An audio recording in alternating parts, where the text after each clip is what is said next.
Manuel Valls, on va revenir bien sûr sur tout ce qui se passe actuellement. Je sais que vous revenez d'une visite en Israël. Là, vous venez de revenir. Hein. Je suis revenu hier soir. Exactement. On va voir des images où vous étiez là-bas. Pourquoi y êtes-vous allé ? Je suis allé dans le cadre d'une délégation où il y avait des parlementaires français, parce que je suis un ami d'Israël, parce que je me rends dans ce pays depuis l'âge de 20 ans, et parce que je voulais d'abord leur témoigner mon soutien, ma solidarité à l'État, au peuple, à une démocratie, la seule de la région. Ensuite, parce que je voulais constater sur le terrain qu'est-ce qui s'était passé. Je savais que ça allait être difficile. J'ai vécu, et j'ai vu et j'ai entendu des choses insupportables. Et je suis revenu, je vous l'avoue très franchement, secoué. Et la troisième raison, c'était pour témoigner. Il y avait une autre raison qui a été un moment très difficile, d'une extrême émotion, qui était la rencontre avec les familles de nos compatriotes disparus. Je préfère malheureusement, je suis obligé d'utiliser ce mot plutôt que prise en otage, parce que pour le moment, il n'y a qu'une seule Française qui est reconnue prise en otage. Plus de 48 heures terribles, mais je crois nécessaire et utile, parce qu'il faut témoigner, et puis il faut expliquer aussi à nos compatriotes ce qui se passe. Et c'est pour ça que j'ai accepté, Cyril, votre invitation, pour s'adresser peut-être aussi à d'autres publics, aux publics plus jeunes, qui regardent beaucoup l'information à travers vous ou sur les réseaux sociaux, notamment TikTok, et qu'il faut essayer d'expliquer avec conviction, avec le plus d'équilibre possible, le fait que en Israël, il y a une dizaine de jours, il y a eu une attaque terroriste de la part d'une organisation djihadiste, islamiste, qui a tué des juifs, des civils, parce qu'ils étaient innocents. Et ce que j'ai vu notamment dans un kibboutz qui a été attaqué, les kibboutz, ce sont, vous le savez, ces villages d'Israéliens dans cette région du Negev. Ils ont été créés par des rescapés de la Shoah. C'est des villages où on vote à gauche à 90%. Netanyahou ne fait que 3-4%. Exactement. Ils travaillent la terre. Ils travaillent avec des Palestiniens qui venaient de Gaza. Ils sont plutôt en confiance et ils ont été attaqués. On a tué des gens, une balle dans la tête pour des vieillards. On a tué des enfants devant des parents. On a tué des parents devant des enfants. On a décapité des soldats. On a décapité des enfants. On a violé et on a enlevé. Et c'est un crime contre l'humanité. Et le choc est terrible en Israël parce que c'est un État qui a été créé précisément pour protéger les Juifs des pogroms et de la Shoah. Et là, ils ont eu le sentiment de vivre ce qu'ils n'avaient jamais vécu depuis la création de l'État d'Israël, c'est-à-dire en 1948, ce pourquoi ils avaient créé cet État. Donc le choc est terrible et les conséquences sont évidentes pour eux, et je crois pour nous. Non seulement Israël a le droit de se défendre, mais il faut éliminer le Hamas et toute sa structure terroriste. Mais aujourd'hui, on le voit, ceux qui trinquent, et on l'a vu hier avec cet hôpital. Alors d'ailleurs, il y a des nouvelles sur l'hôpital, puisque sur l'hôpital qui a été bombardé, l'autorité palestinienne a réclamé une enquête de cour pénale internationale pour faire la lumière sur l'explosion meurtrière à l'hôpital de Gaza, qui a tué des dizaines, voire des centaines de personnes, de civils aussi, malheureusement, et c'était un drame hier pour nous. Dans le même temps, apparemment, il y a des preuves qui disent que ce serait peut-être un tir raté. Le département de la défense américain affirme avoir des éléments disculpant Israël. Est-ce que ça a été vérifié ou pas, Gilles, puisque j'ai vu aussi qu'Edoui Plenel a publié un tweet aujourd'hui dans lequel il rapporte l'enquête du Guardian qui conclut que le cratère sur le parking de l'hôpital ne correspondait pas à une attaque aérienne, mais plutôt à un tir de roquette qui a échoué. Hein, oui, ils ont fait des analyses, si je puis dire, du trou de bombe ou de ce qu'aurait été une bombe. Et une attaque aérienne avec une bombe aurait fait un cratère beaucoup plus important. Donc c'est vrai qu'aujourd'hui, il faut rester prudent, parce que c'est vraiment une guerre de communication avec de la manipulation. Mais aujourd'hui, c'est vrai que plutôt les témoignages exonèrent une attaque aérienne israélienne. Voilà. Alors Israël a accepté l'aide humanitaire dans la bande de Gaza, les camions arriveront demain.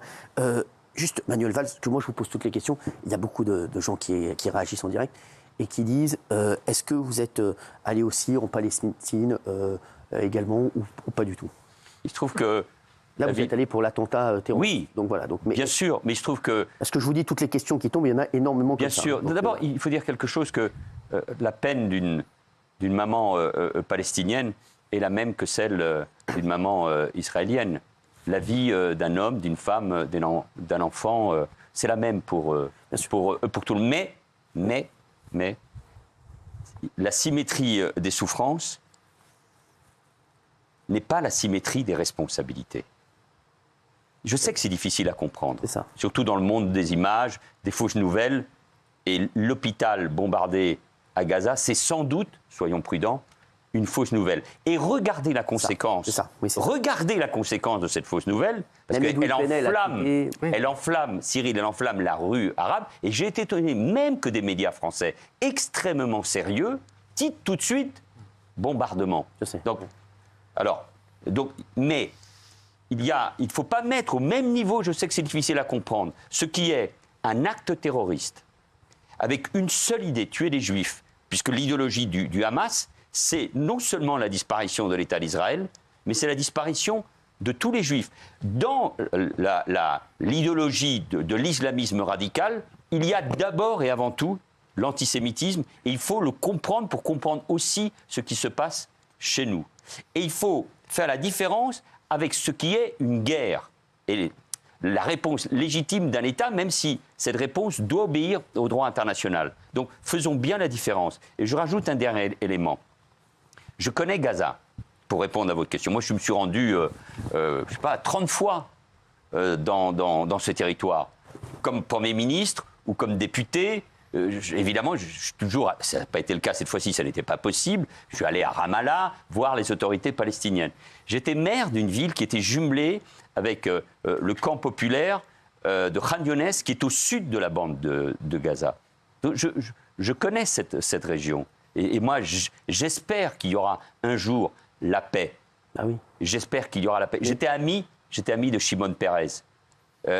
Donc, j'espère qu'il y aura la paix et qu'il y aura deux États. Mais là, ce que je veux dire avec beaucoup de force et beaucoup de conviction, c'est qu'il ne s'agit pas d'une guerre entre Israël et les Palestiniens. C'est la guerre entre un État démocratique qui a le droit de se défendre et une organisation qui a tué dans des conditions effrayantes. Je veux dire, et d'ailleurs, on a tout de suite voulu remettre en cause ce qui s'était passé. Je reviens secoué parce que j'ai vu et j'ai entendu, Cyril. Bien sûr. Mais parce que j'ai vu aussi les vidéos et les photos. Et j'ai parlé avec les soldats qui sont rentrés et qui ont vu des enfants décapités, des femmes éventrées, des familles entières décimées. Donc, ça, c'est pas un bombardement, là. C'est pas l'action d'une armée. C'est pas les dégâts, comme on dit, collatéraux. Non, ça peut arriver. Il faut faire très attention. D'ailleurs, Israël est soumis, évidemment, d'abord au regard de son propre peuple, du monde entier, parce que tout ce que fait Israël, vous avez remarqué, est plus surveillé que pour n'importe quel autre pays. Non, là, il s'agit d'un acte avec une volonté d'humilier, de tuer. J'étais à la morgue. J'étais saisi par l'odeur, évidemment, de la mort. Pourquoi on n'arrive pas à savoir si ce sont des otages ou des gens disparus? Mais parce que les visages sont défigurés, brûlés, écrasés. On était avec deux pauvres familles de franco-israéliens. Au début de la réunion, elles espéraient que leur fille soit vivante et prise en otage. Malheureusement, à la fin de la réunion, l'une d'entre elles a appris que la fille avait disparu. Une autre, le lendemain, un papa d'origine tunisienne qui nous disait « Mais qu'est-ce qu'elle a fait, ma fille ? Elle est allée danser. » Parce que non seulement dans ces kibboutz, c'est des kibboutz progressistes, mais à côté, il y avait cette rêve party, qui est cet Israël de Tel Aviv, gay-friendly, ouvert, qui aime la techno, qui dansait là. Ils dansaient dans le désert. Le lendemain, les parents ont appris qu'elle était tuée. Et vous le savez, dans la tradition juive, on essaie de voir le corps. Impossible. Impossible de voir le corps. Impossible. Tellement elle a été martyrisée. Donc ce sont des barbares. Donc il faut lutter contre ce terrorisme. Voilà. Après... Vous avez été traumatisé par ce que vous avez vu, Manuel Valls? Traumatisé, marqué, oui, ému, parce que... Ils m'ont dit, les parents qui connaissent notre histoire, notamment les parents de ceux qui étaient dans la rave party, ils m'ont dit, vous avez connu ça, vous en avez dit un mot tout à l'heure, c'est le Bataclan. Oui. Oui, oui. Bien sûr, c'est-à-dire qu'on s'est attaqué à une culture... ces gens qui travaillent la terre, ou ces jeunes qui dansaient, on peut se dire, on attaque des soldats, on attaque des policiers, il y a une certaine logique dans la confrontation. Mais là, c'est la volonté de nuire, de tuer, de faire peur. Ils ont réussi quelque chose. Hein. La société israélienne était profondément divisée contre Netanyahou. Là, il y a une unité d'une force incroyable. Donc je suis revenu très marqué. C'est aussi pour cela, au fond, que je voulais y aller. Parce que sinon, ce n'est qu'une guerre d'images. Et hop, on passe au prochain sujet. Et je veux dire à mes compatriotes et aux plus jeunes d'entre eux, attention, c'est un sujet, c'est un conflit très difficile, mais là encore une fois, c'est le Hamas pardon, je prends une seconde. Hein. Le Hamas est une organisation qui, pour arriver au pouvoir, a liquidé 4000 Palestiniens après les avoir torturés, membres du Fatah, c'est-à-dire de l'organisation de l'OLP, qui chasse les homosexuels, qui vont se réfugier d'ailleurs à Tel Aviv, qui évidemment couvre les femmes du voile, qui enrôle de force des enfants en les formant à la haine. C'est ça le Hamas, c'est une organisation terroriste, soutenue aussi par l'Iran. Tout est très difficile là-bas. La condition de vie des Palestiniens est terrible. J'étais dans un hôtel dans un hôpital de Tel Aviv. Il y avait dans cet hôtel, il y a peu, 3 petites filles palestiniennes de Gaza qui étaient soignées dans cet hôtel de Tel Aviv parce qu'elles avaient le cancer. Moi, je suis convaincu que les conditions pourraient être réunies pour l'entente et pour la paix. Mais tant que le Hamas n'aura pas été détruit, la paix ne sera pas possible parce qu'ils prennent en otage 2 millions de Palestiniens à Gaza et parce qu'ils prennent en otage aussi l'autorité palestinienne qui est en Cisjordanie. Donc, il faut en finir réellement avec le Hamas. Il y a beaucoup de manifestations, beaucoup de personnes qui prennent aussi, qui prennent position et qui disent beaucoup de drapeaux Free Palestine. On a l'impression aussi que les gens et l'opinion publique, et c'est bien normal, ils se disent il y a eu cet attentat effroyable, catastrophique. Voilà, c'est horrible. On n'a pas les mots. C'est un traumatisme pour la société israélienne. Et il y a ces gens qui disent après cet attentat aussi, se disent qu'est-ce que font les Palestiniens qui sont un peu au milieu, avec le Hamas qui, comme vous l'avez dit, est une organisation terroriste qui malheureusement n'est pas la solution pour eux. Et de l'autre côté, ils se disent ils sont un peu entre deux feux. Et c'est vrai qu'eux aussi, ils disent que ils vivent des moments très difficiles. Et il y a eu un soulèvement aussi après cet attentat, du côté israélien bien entendu, et du côté aussi de la communauté internationale aussi, pour la Palestine. Comment vous expliquez ça ? Non mais moi je peux comprendre la cause, la défense des Palestiniens pour qu'ils aient un État. Enfin, on a eu tous le sentiment d'un grand espoir au moment d'Oslo, c'est-à-dire des accords avec la poignée de main entre Rabin, Arafat et le président Clinton et le roi de Jordanie. Oui, on espère cette paix.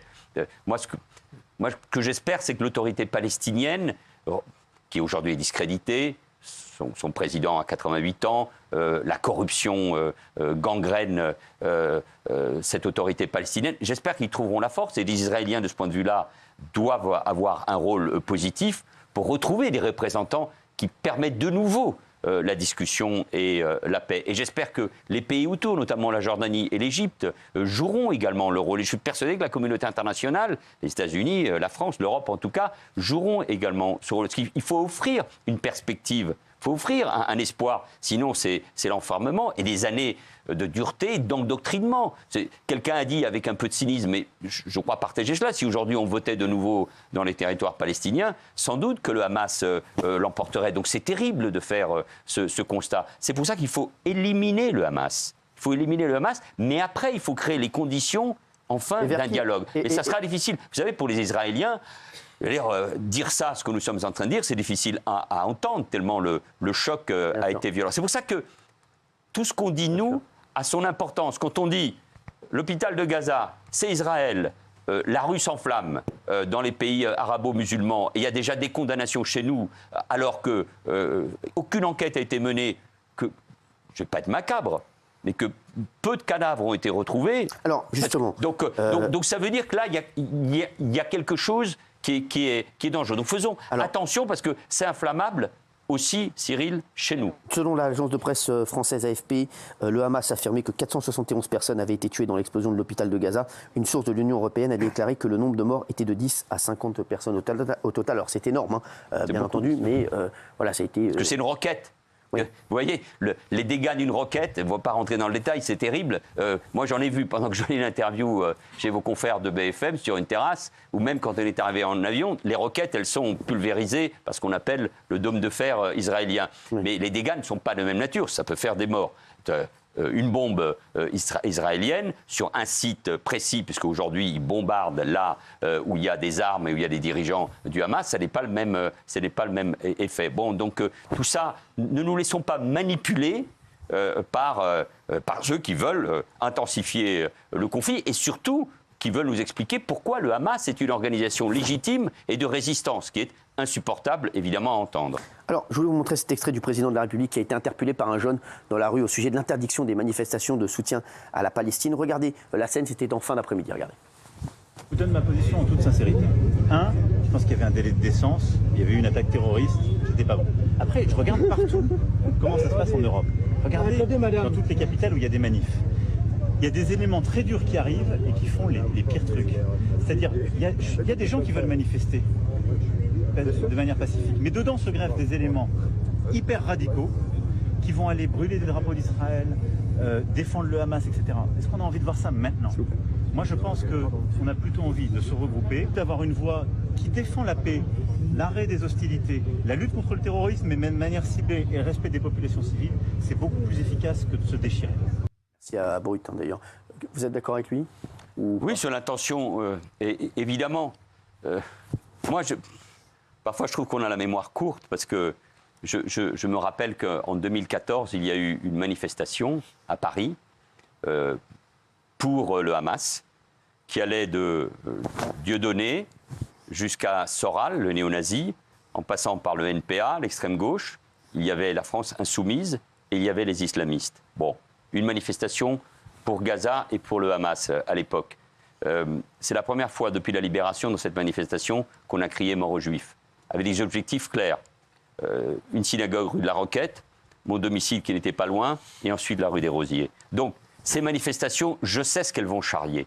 Je sais ce qu'elles vont charrier. Le droit de manifestation et le droit de soutenir la cause palestinienne, ça existe dans notre pays, il ne manquerait plus qu'on l'interdise. Mais nous savons parfaitement aujourd'hui que ces manifestations vont drainer ce type d'individus. Donc le président de la République a raison d'en appeler au bon sens et à la responsabilité.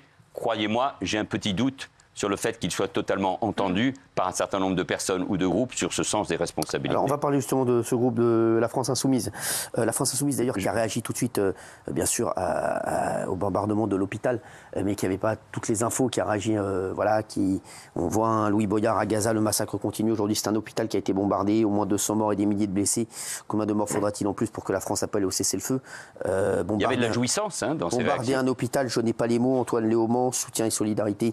Alors, parce qu'au départ, il pensait qu'on n'a pas encore vraiment les dernières conclusions de l'enquête, mais je vous dis, même Edoui Plenel aurait tweeté que d'après les premiers éléments, ça viendrait pas de... Une roquette ou d'un débris de roquette tiré par le djihad islamique, donc pas par Israël. Exactement. Selon les derniers éléments. Tant de silence sur ce qui se déroule à Gaza, donc Clémentine Autain. Ce soir, c'est un hôpital bombardé au mépris du droit humanitaire le plus élémentaire. À 7 heures, on parle d'au moins 500 morts. On voit qu'elle avait les mauvais chiffres. Et de toute façon, un mort est un mort. Là, on dit que c'est entre 10 et 50 victimes. C'est déjà énormissime.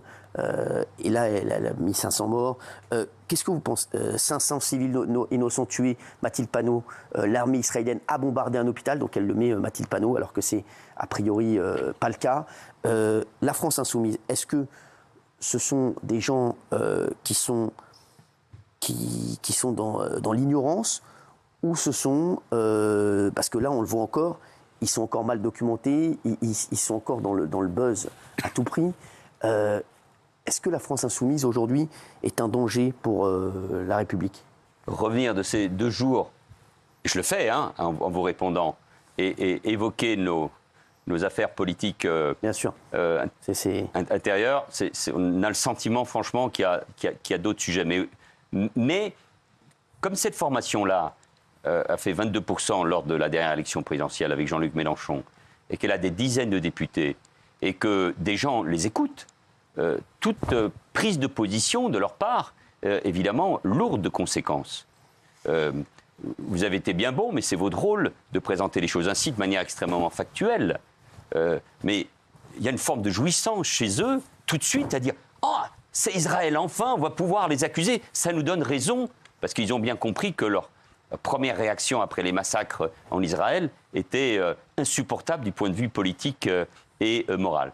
Ne pas qualifier le Hamas d'être une organisation terroriste, confirmer de fausses interventions, parce que Mme Panot a confirmé aujourd'hui par un tweet le fait que c'était Israël, sans rien savoir. Et en tout cas, sans regarder le fait que les informations contraires étaient aujourd'hui en train de confirmer plutôt que ça pouvait être une roquette ou un débris de roquette du djihad islamique, est une faute morale. Et en plus, c'est dangereux. Ça participe de l'excitation, de la division, des fractures dans notre pays. Ils sont, de mon point de vue, mais depuis longtemps sortis du champ républicain. C'est pour cela, mais ce n'est pas le sujet aujourd'hui, que j'avais évoqué en son temps le fait qu'il y avait deux gauches irréconciliables, notamment sur ces sujets, et à cause de leur participation à la fameuse manif de 2014 que j'ai évoquée. Mais moi, je suis presque, j'ai vu, entendu là-bas, et en sachant aussi ce qui se passe dans notre pays, parce qu'au fond, le Hamas, on nous le disait là-bas, c'est Daesh, c'est l'État islamique. Vous savez qu'au lendemain du 13 novembre, le président Hollande avait ordonné le bombardement, dans le cadre d'une coalition internationale, des sites de l'État islamique à Raqqa et à Mossoul. Je m'étais rendu d'ailleurs en Jordanie pour non seulement rencontrer les réfugiés syriens, mais pour aller visiter les soldats qui participaient de ces opérations. On bombardait une ville. On bombardait une ville en légitime défense pour en finir avec l'État islamique. La guerre, c'est pas Jojo, hein. C'est difficile. Il y a des victimes civiles. Il y a des terroristes qui s'abritent derrière les victimes civiles parce que ce sont en plus des lâches qui ne font rien pour le cause. Le Hamas a été toujours contre les négociations de paix puisque leur but, c'est la fin de l'État d'Israël. Donc, donner le sentiment que l'on soutient le Hamas en refusant cette qualification d'organisation terroriste, de porter l'attention que sur des accusations fausses par rapport sur Israël, c'est criminel de la part de la France insoumise. C'est criminel, c'est une faute majeure. Et s'ils le font en plus, parce qu'ils croient que les musulmans de France vont se solidariser de la cause palestinienne et vont voter pour eux, c'est encore pire. On fait un marché électoral sur la mort des gens, sur des choses affreuses qui se passent au Proche-Orient. C'est insupportable. Je suis profondément indigné. Merci Manuel Valls d'avoir été avec nous. Merci beaucoup. On va se retrouver dans un